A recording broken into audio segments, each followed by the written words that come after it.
भाषणको खेती गर्नेहरूको भान्सामा मसिना पाक्दा पसिनाको बाली लगाउनेहरूको भान्सामा ढिँडो नपाकेपछि पासाङ दाईहरू मधेस झरेका हुन्। हर्के दाईहरू मुङलान पसेका हुन्। रामविलासहरू विदेशी एजेन्टको षड्यन्त्रमा परेका हुन्। उल्टो बाटो हिँड्नेहरू बढेको बेला हिजो पनि यहाँ साँडे बौलायो। आफ्नै पहिचान आफै भित्र खोसिएर शरणार्थी भएको छ। पोस्टमार्टम नभएका यी अनुहारहरू, शनाखत नभएका गिद्धे नजरहरू अब उदाङ्गिन थालेका छन्। छोपिनुपर्ने ठाउँहरू नाङ्गिन थालेका छन्। सगरमाथाको शिर झुक्दा मेरो पहिचान झुकेको छ। निचोरिएर मेरो बाँझो छातीभित्र यति बेला साँच्चै देश दुखेको छ। यति बेला साँच्चै देश दुखेको छ। कम्पनीहरूले उत्पादन गरेको धेरै कुराहरू महिलाकै बनावटलाई हेरेर मात्रै उत्पादन गरिएको छ र विभिन्न ठाउँहरूमा व्यापार व्यवसाय बिजनेसको हिसाबले पनि महिलाहरूलाई नै चाहिँ अगाडि सो अप गरिन्छ। जस्तै रक्सीको विज्ञापनमा हेर्नुहोस्, अब विभिन्न मोडलहरूलाई ताज पहिराएर र पनि उहाँहरूलाई चाहिँ के अरे भनौँ रक्सीको विज्ञापनमा उभ्याएर रक्सी बेचिन्छ। सडकमा मान्छे किच्दै सरकारी हात्तीहरूका पँजेरो गुड्छन्। चिप्ला जुकाहरू तिनै निरीह र निमुखाको श्रमका पसिना र रगत चुस्छन्। अस्ति एउटा शान्तिको सपना गर्भमै तुइयो। आज विजयको सपना बासी इतिहासको पृष्ठभित्र सडेर कुइयो। आज म देख्दैछु मेरो बस्तीमा सुनौलो बिहानीको रातो घाम उदाउन लागेको छ। कालो बादल चिर्दै आकाशबाट एउटा जुन ओर्लन लागेको छ। एउटा जुन ओर्लन लागेको छ। गजल चाहिँ अब अलिकति श्रृङ्गारिक रसमा पहिला लेखिन्थ्यो। अब अहिले चाहिँ गजलको अलिकति अब केही गजलमा कलम चलाउने, साँच्चै गजललाई माया गर्ने अथवा गजलबाट पनि एउटा वैचारिक कुराहरू ल्याउन सकिन्छ भनेर चाहिँ त्यसमा लाग्नुहुने केही गजलकारहरू पनि हुनुहुन्छ, जसको गजलहरू म सुन्छु पनि। र पछिल्लो समयमा हेर्दाखेरि गजल अलिकति राम्रो भएर आएको छ। पुण्य हो न प्रेम पाप हो, प्रेम मात्रै बेहिसाब हो म बेहिसाब प्रेम गर्छु तिमीलाई, हो म बेहिसाब प्रेम गर्छु। पछिल्लो समयमा एउटा ट्रेन्ड एपको रूपमा आएकोले गर्दा त्यसलाई किन सदुपयोग नगरौँ भन्ने हो। र म खासमा थिएटर आर्टिस्ट हो, त्यो भएकोले गर्दा पनि अभिनय र नृत्यप्रति मेरो चाहिँ अब रुचि थियो। तर मेरो प्यासनको रूपमा साहित्य बस्यो। तर बेला बखत मैले नृत्य र अभिनयलाई चाहिँ टिकटक मार्फतबाट आफ्नो फ्यान फलोवर्सहरू बढाउनको लागि पनि र उहाँहरूलाई आफ्नो प्रतिभा देखाउनको लागि त्यसलाई मैले चाहिँ सदुपयोग गरेको भनौँ। धेरैले दुरुपयोगै गर्नुहुन्छ, तर मैले चाहिँ सदुपयोग गरिरहेको छु। र नृत्य अभिनयको अहिलेसम्म मैले कुरो थापेको छैन। भुइँफुट्टा कलाकार भुइँफुट्टा कलाकार भनेर उहाँहरू चाहिँ।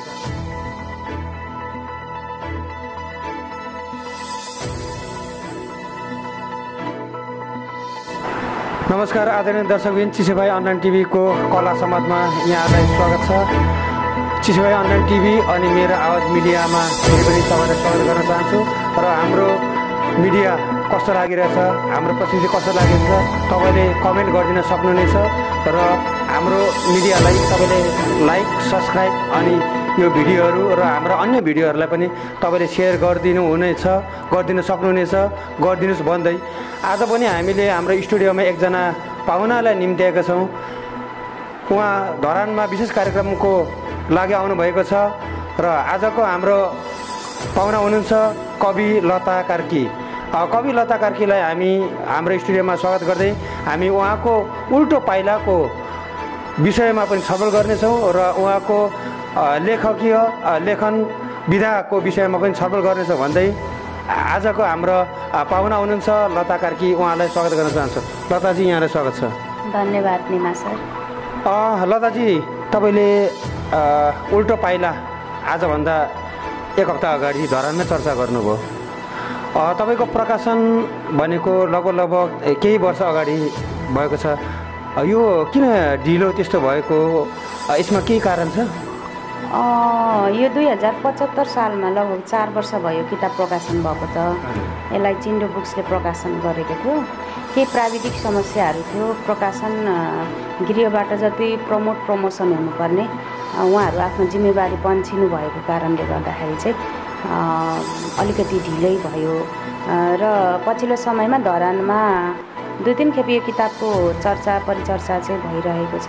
तर जहाँसम्म लाग्छ सृजनाहरू सधैँ नयाँ हुन्छन्, त्यसैले जहिले गरे पनि त्यसको चर्चा र परिचर्चा भनेको नयाँ नै हुनेछ भन्ने लागिरहेछ। भनेपछि तपाईँको यो कृति निकाल्नमा प्रकाशन पक्षमा केही समस्या आएको हो त्यसो भए? हजुर, प्राविधिक समस्याहरू छन्। अनि यो यसलाई तपाईँको कोरोनाको कारणले गर्दा कतिको प्रभाव पर्यो, त्यसले पनि के समस्या परेको हो जस्तो लाग्छ मलाई? के हो? होइन, कोरोनाभन्दा अगाडि नै हो यो किताब प्रकाशन भएको त होइन। कोरोना पछि त अब त्यति खासै प्रभाव त पारेन, तर जिम्मेवारीको हिसाबले प्रमोसनमा प्रकाशनले जुन जिम्मेवारी लिएको थियो त्यो कर्तव्यबाट च्युत हुनुभएको मात्रै हो। लताजी इटरी उपमहानगरपालिकामा बस्नुहुन्छ, तथापि तपाईँ धरानमा बारम्बार आउनुहुन्छ, आइरहेको देख्छु। धरान र इटरीको सम्बन्ध त्यसो त त्यति साह्रो टाढा त होइन, तथापि तपाईँ इटरीको सर्जक भइसकेको कारणले गर्दाखेरि धरानमा बारम्बार आउनुको रहस्य के छ त्यस्तो? रहस्य त खासै के होइन, कर्म इटरीमा बसेर गरे पनि धरान पनि लगभग प्राय म आइरहने ठाउँ र यहाँ मेरो पनि साथी सर्कलहरू धेरै नै हुनुहुन्छ। त्यो भएकोले उहाँहरूले सम्झिँदाखेरि प्राय धरानलाई म माया गरिरहन्छु। तपाईँलाई धरानले ज्यादा सम्झेको महसुस हुन्छ या इटरीले सम्झेको महसुस हुन्छ, अथवा धरान र इटरीको तुलनामा कसले ज्यादा सम्झेको र त्यो किन सङ्गतले हो या के हो?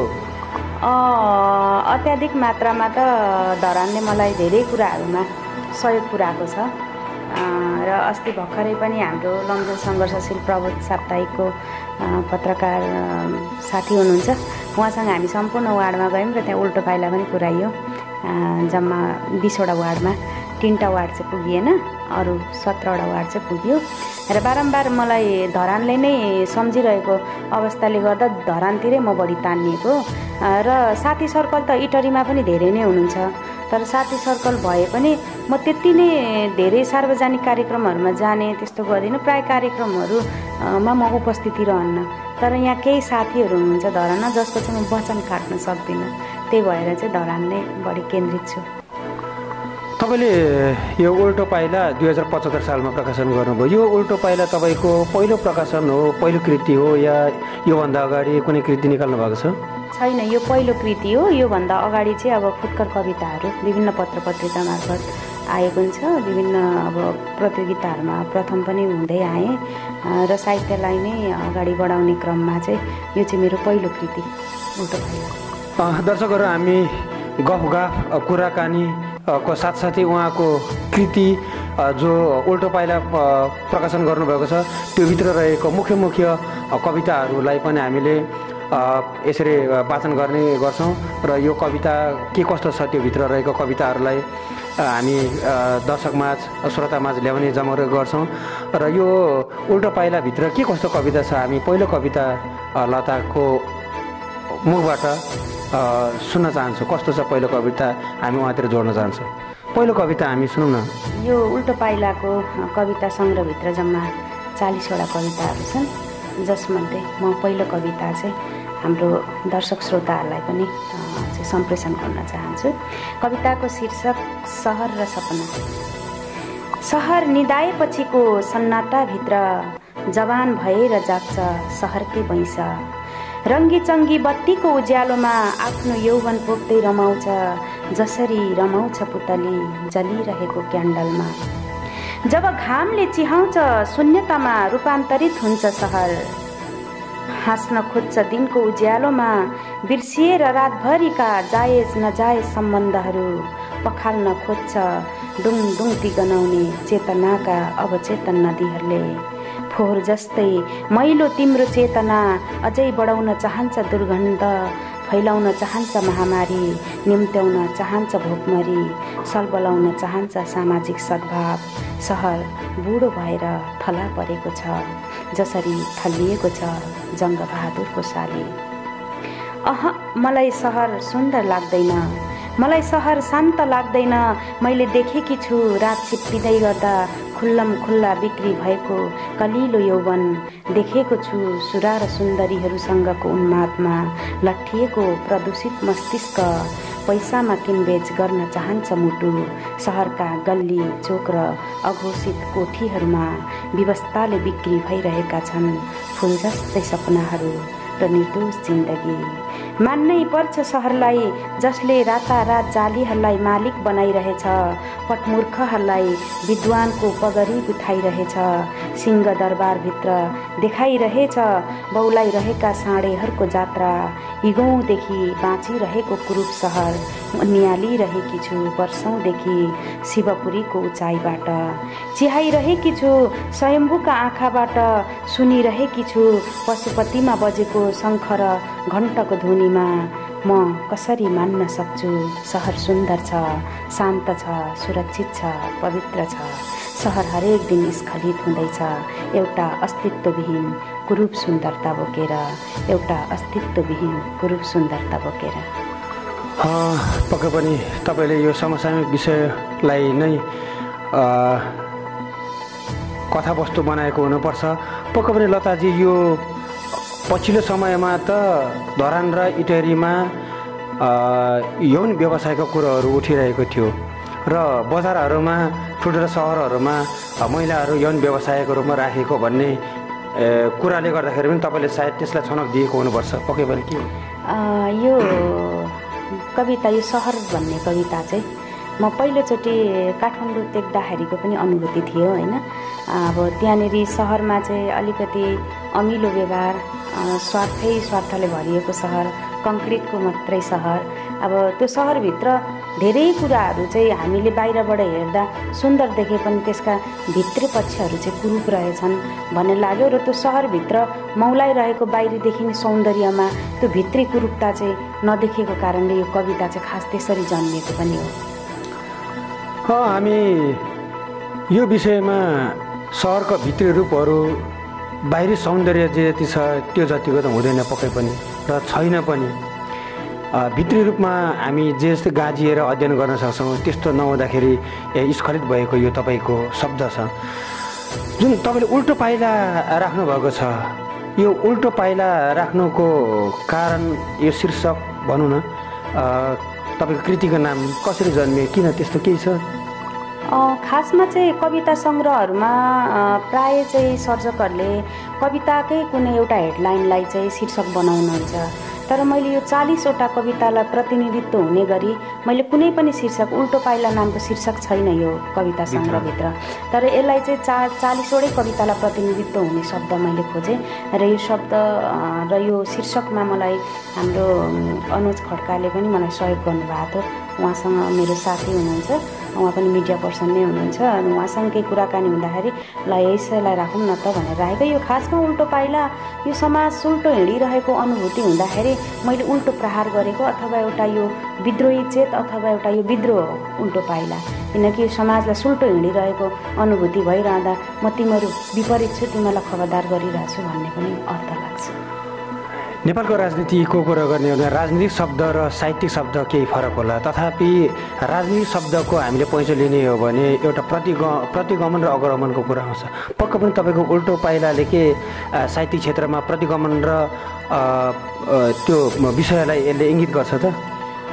यस्तो हुन्छ, साहित्य र राजनीति फरक पाटो होइन, यो एकअर्कामा चाहिँ सत्सङ्ग गरिरहेको हुन्छ। साहित्य बिना राजनीति अधुरो छ। राजनीतिले यो देशलाई भनौँ न, देशलाई चाहिँ पहल गर्छ अथवा देशलाई चाहिँ खबरदारी गरिरहन्छ अथवा देशको विभिन्न पार्टहरूमा चाहिँ काम गरिरहेको हुन्छ नि। साहित्यले पनि औल्याउने काम चाहिँ राजनीतिक कर्मीहरूलाई गरिरहेको, राजनीतिको विकृति विसङ्गतिहरूले यसले पनि छेडछाड गर्छ र डोर्याउने काम पनि गर्छ। सँगसँगै जान्छ, साहित्य र राजनीति सँगसँगै जान्छ। भने चाहिँ मैले अघि भने प्रतिगमन र अग्रगमन शब्दहरू पनि हामीले साहित्यमा मिसाउँदा त्यस्तो केही पनि हुँदैन, मिठास आउँछ। वैचारिक हिसाबले त्यसलाई कला भर्नु पर्यो। कला मार्फत प्रतिगमन र अग्रगमन भन्ने बित्तिकै त्यसका पनि सीमा र मर्यादा हुन्छन् र अलिकति प्रगतिशील धारमै लेख्ने हुँदाखेरि चाहिँ अलिकति हामीले चाहिँ विद्रोही चेतनाहरू पनि आएको बेलामा चाहिँ त्यसलाई कलाले भर्ने, त्यो विचारलाई कलाले भर्ने र प्रस्तुत गर्ने, त्यही त साहित्य हो। आदरणीय दर्शकहरू, हामी फेरि पनि लताजीको उल्टो पाइलामा रहेको कविता, विशेष गरी हामी कविता नै सुन्नको लागि हामी केन्द्रित रहन्छ। यो उल्टो पाइलाभित्रको म दोस्रो कविता फेरि पस्किन चाहेँ। कविताको शीर्षक देश दुखेको छ। अतीतले तिछोरेको बेला रातमा हजार सपनाहरू कोरलेको हुन्छु। थकित अनुहार फेरिन नपाउँदै अमूल्य जीवन बलि चढेको देख्छु। तब मनभित्र पहिरो जान्छ। कस्तो विडम्बना हो यो, हिजो खोकु र छिन्ताङको युद्ध मोर्चामा देशको स्वर्णिम सपना फुल्नेछ भनेर शहीदले आफ्नो जीवन रोपेका थिए। आज तिनका सपनाहरू कसैको रक्षान बनेका छन्। सङ्गीनले घोज्दा नदुख्ने छातीभित्र मेची र महाकाली दुख्न थालेको छ। आँखै सामुन्ने दिन प्रतिदिन स्थान बदल्ने स्तम्भ आफ्नै आमाको छातीमा सिमाना कोरेर उनकै लाम्टा चुसेर मातृत्वको अस्तित्व बेच्नेहरू यतै छन् खोजी हेर। भाषणको खेती गर्नेहरूको भान्सामा मसिना पाक्दा पसिनाको बाली लगाउनेहरूको भान्सामा ढिँडो नपाकेपछि पासाङ दाईहरू मधेस झरेका हुन्। हर्के दाईहरू मुङलान पसेका हुन्। रामविलासहरू विदेशी एजेन्टको षड्यन्त्रमा परेका हुन्। उल्टो बाटो हिँड्नेहरू बढेको बेला हिजो पनि यहाँ साँडे बौलायो। आफ्नै पहिचान आफै भित्र खोसिएर शरणार्थी भएको छ। पोस्टमार्टम नभएका यी अनुहारहरू, शनाखत नभएका गिद्धे नजरहरू अब उदाङ्गिन थालेका छन्। छोपिनु पर्ने ठाउँहरू नाङ्गिन थालेका छन्। सगरमाथाको शिर झुक्दा मेरो पहिचान झुकेको छ। निचोरिएर मेरो बाँझो छातीभित्र यति बेला साँच्चै देश दुखेको छ। यति बेला साँच्चै देश दुखेको छ। लताजी, साँच्चै देश दुखिरहेको छ, देश दुखेको छ भन्ने कविताको शीर्षकले पनि अझै पनि देश कति दुख्ने हो भन्ने कुरा चाहिँ प्रदेश नम्बर 1 को नामाकरणको विषयमा फेरि पनि देश दुखाउने अवस्थाहरू आइरहेको छ। लताजी, तपाईँ प्रगतिशील लेखक सङ्घमा पनि हुनुहुन्छ? प्रगतिशील लेखक सङ्घमा म छैन। म अहिले कुनै पनि भनौँ साहित्यिक संस्थाहरूमा आबद्ध चाहिँ छैन। प्रगतिशील लेखक सङ्घलाई चाहिँ तपाईँले कसरी हेर्नुहुन्छ? तपाईँ आफै एउटा कवि साहित्यकार भएको। प्रगतिशील लेखक सङ्घ भनेको सम्पूर्ण अब लेखकहरूको एउटा छाता सङ्गठन हो। सम्पूर्ण चाहिँ राजनीतिक पार्टीहरूसँग नै नजिक रहनुभएका लेखक, जसले एउटा जनताको आवाज लेख्नुहुन्छ, जसले चाहिँ एउटा समान्तकृत वर्गको चाहिँ साहित्य लेख्नुहुन्छ। उहाँहरू वैचारिक रूपले चाहिँ भनौँ सङ्घर्ष गर्नुहुन्छ, वैचारिक रूपको बहस गर्नुहुन्छ। त्यस्ता लेखक कविहरू राजनीति सँगसँगै साहित्यलाई पनि अगाडि बढाइरहनु भएको म देख्छु। र त्यो सङ्गठनमा म आधिकारिक रूपमा आबद्ध नभए पनि अस्ति भर्खरै के अरे अखिल नेपाल लेखक सङ्घले एउटा सम्मान गर्नुभयो। हजुर, स्रष्टा र सर्जकलाई जुनसुकै पार्टी हुन् चाहे त्योभन्दा माथि उठेर पनि एउटा स्रष्टा एउटा सर्जक जहाँ पनि उभिन सक्छ। त्यसैले उहाँहरूले मलाई बोलाउनु भएको थियो, सम्मान गर्नुभएको थियो र त्यो कुराहरूलाई चाहिँ म हृदयदेखि नै धन्यवाद पनि दिन चाहन्छु। म त्यसमा आबद्ध नरहे पनि तपाईँको लेखकीयलाई उहाँहरूले मूल्याङ्कन गरेर सम्मान गर्नुभयो। हजुर हजुर, एकदम हजुर। आदरणीय दर्शकहरू, हामी लताजीको यस्तै खालको देश दुखेकोहरूदेखि लिएर देशमा रहेका विकृति विसङ्गतिहरू जो उहाँले आफ्नो उल्टो पाइलामा सजाउनु भएको छ कविताहरू, ती कविताहरू सुन्नमै हामी केन्द्रित हुन्छौँ र बिचमा केही कुराहरू गर्दै जानेछौँ भन्दै लता कार्कीको तेस्रो कविता हामी सुन्न गइरहेका छौँ। यो तेस्रो कविताको शीर्षक मुर्दाबाद जिन्दाबाद है शीर्षक है। चामे भोकले सुकेको आन्द्रा सारङ्गी रेटे झैँ रेटिरहेछ। मेटाइरहेछ प्यास आफ्नै नुनिलो आँसुले। ढाकिरहेको छ इज्जत मन च्यातेर दौडिरहेको छ सपना बाँड्नेहरूको पछि पछि। कसैको भान्सामा बासमती मगमगाउँदा बास्ना सुनेर चित्त बुझाउँछ। थोक निलेर पेट भर्छ हेरेरै मन अगाउँछ। चामेको घरको चुलो कहिले बलेन, घाम कहिले उदाएन उसको आङमा। न जुन आइपुग्यो मुस्कुराउँदै आँगनमा। उसलाई न बात थाहा छ न सिद्धान्त, न तन्त्र थाहा छ न मन्त्र। उसलाई थाहा छ त केवल कोक्याइरहेको भोको पेट, प्याकप्याक्ती सुकेको घाँटी, अनिदो आँखा, चर्याइरहेको गरिबीको घाउ। त्यही भोको पेटमाथि वर्षौंदेखि लात बजारी रहेछन् एक थरी मान्छेहरू। एक हुल झुण्ड दौडन्छ राता झण्डाहरू फरफराउँदै। वाद र सिद्धान्तको ठेली बोकेर आइपुग्छ दुखिरहने समय। चिमोटिरहन्छ भग्नावेश आस्थाहरूलाई। चामे भोको पेटले लगाइरहेछ समानताको नारा। अगाएकोहरूको हुलमा मिसिएर सुनिरहेछ वर्गीय मुक्तिको चर्को भाषण।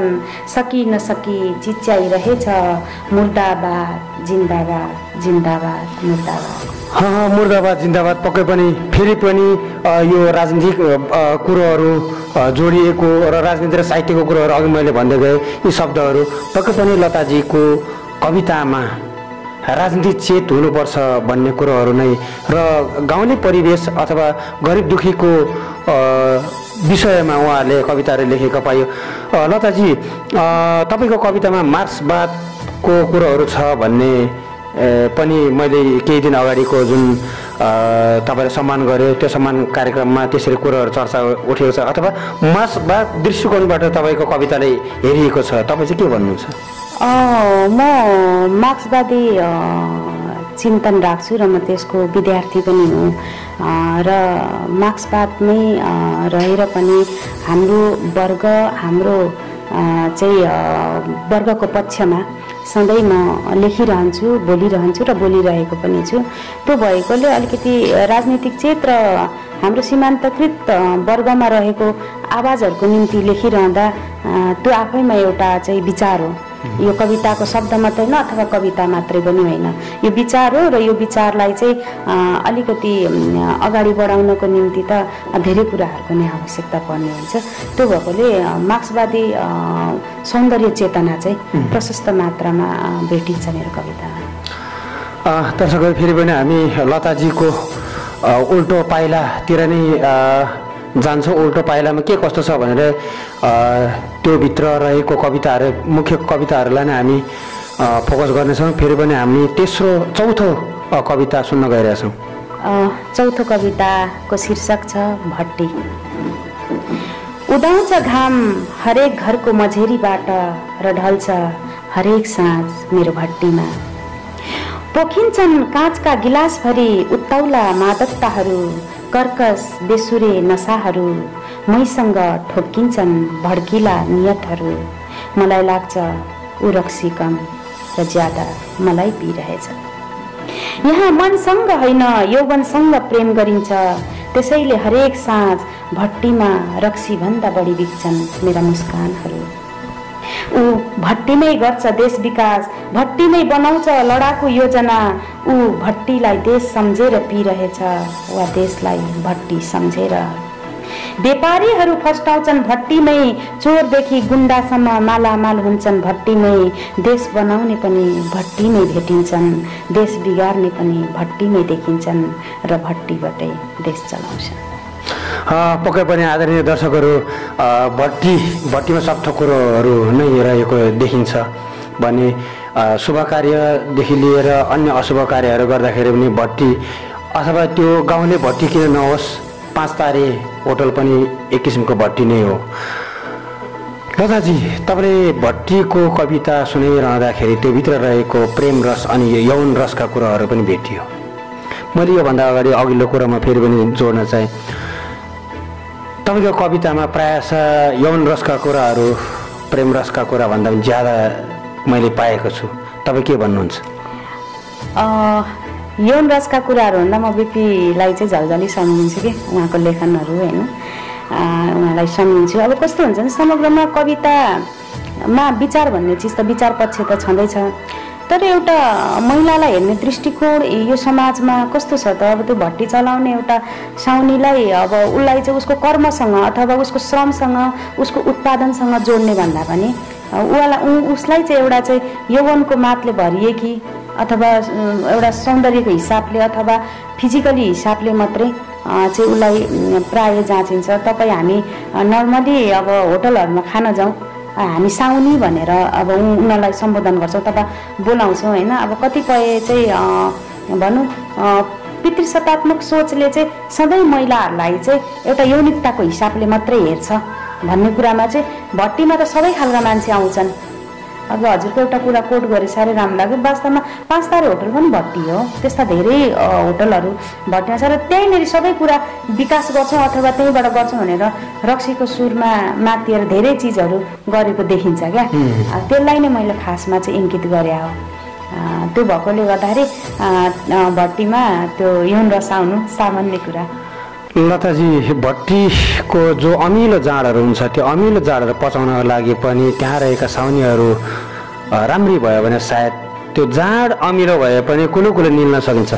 तथापि हामीले कुनै पनि कार्यालयमा कर्मचारीहरू माग गर्दा रिसु सनिष्ठहरूमा राख्नलाई पनि महिलाको सौन्दर्यतासँग जोडिएको पनि देख्छु। यसमा तपाईँ के भन्न सक्नुहुन्छ, के भन्न चाहनुहुन्छ? प्राय यसो हेर्छु, बहुराष्ट्रिय कम्पनीहरूले उत्पादन गरेको धेरै कुराहरू महिलाकै बनावटलाई हेरेर मात्रै उत्पादन गरिएको छ र विभिन्न ठाउँहरूमा व्यापार व्यवसाय बिजनेसको हिसाबले पनि महिलाहरूलाई नै चाहिँ अगाडि सो अप गरिन्छ।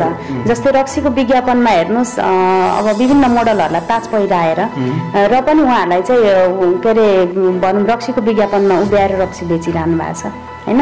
त्यसै गरेर अब विभिन्न होटलहरूको पहिलो रिसिप्सन हेर्नु होइन, त्यसमा पनि मैले राखेको हुन्छ। किनभने महिलामा त्यसलाई म दुई पक्षले हेर्छु।